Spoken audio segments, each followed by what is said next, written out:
Thanks everyone for coming. What we wanted to do is just give you kind of an update of what we're got forecast, what we're prepping for, and kind of how we think things might unfold.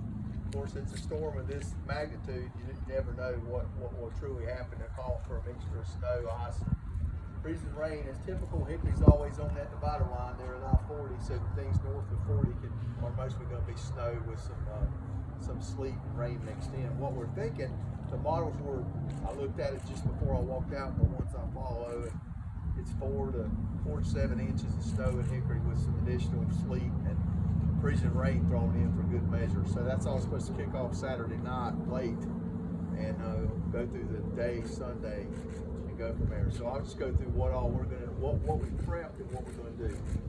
So basically, we've been brining everything we can for the last 2 days. We'll continue that the rest of today and into tomorrow.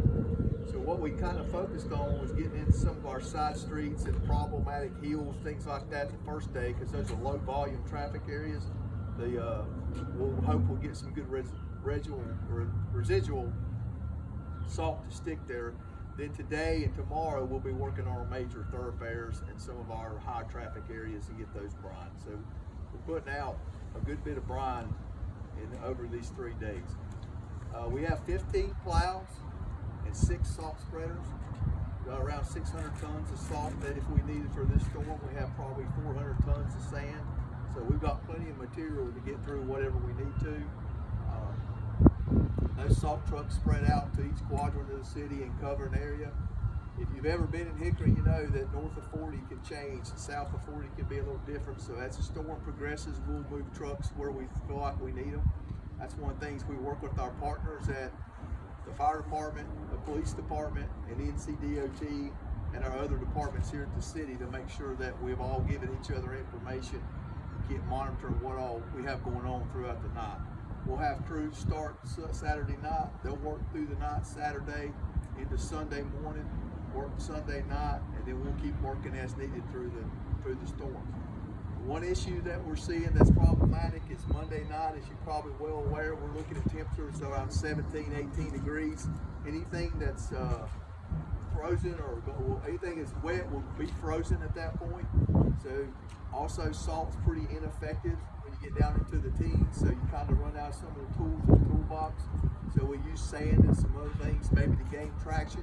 But hopefully by Wednesday we'll get some higher temps. I think the temperature on Wednesday is supposed to be 34 and up, so we should be good come Wednesday and Thursday. But I would caution folks that Sunday into Monday there's going to be some treacherous traveling. I would stay home as much as I could.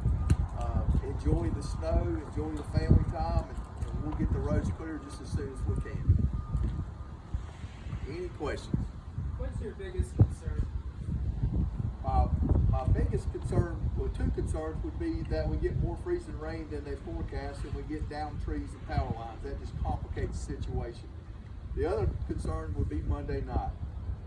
It will be very difficult for us to get to every street in town in 24 hours after the snow stops, so I do feel like that Monday night will be worse than Sunday night as far as travel. So your crew's going to be out on the road at all tomorrow on Saturday?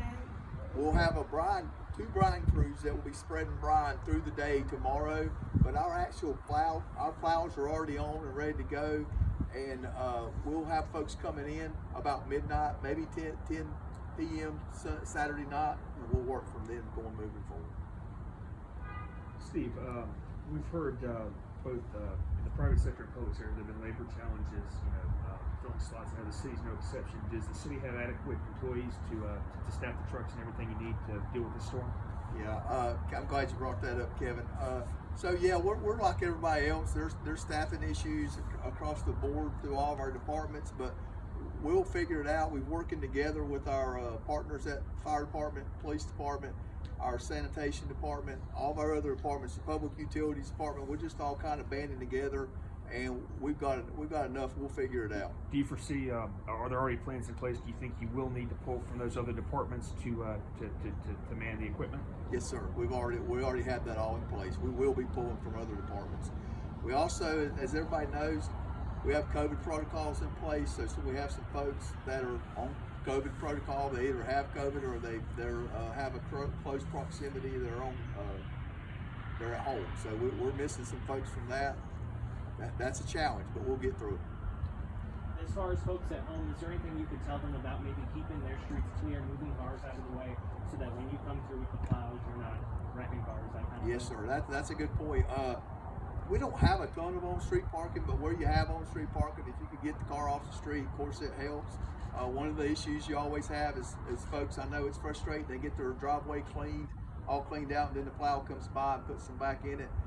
That's a tough one, but we can't stop and, of course, do that at every driveway. But cars on the street are a problem, so folks can move their cars off the street and just stay off the roads for 24 hours.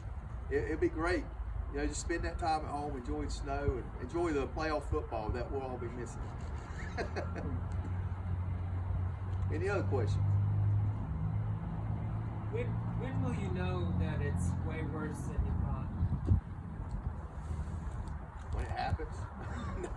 I mean, really, I don't know how to answer that other than as conditions change, all we can do is go off the best predictions we have or our weather forecasters have, and sometimes it does change in the middle of it, and all of a sudden what you think is going to be a snowstorm turns into a sleet event or an ice event. Of course, we'd much rather have snow than ice or sleet, and we're on that line. If you watch the forecast, I know Charlotte, kind of Huntersville area, maybe Sherwood Ford areas, they're predicting a lot more ice than we're having.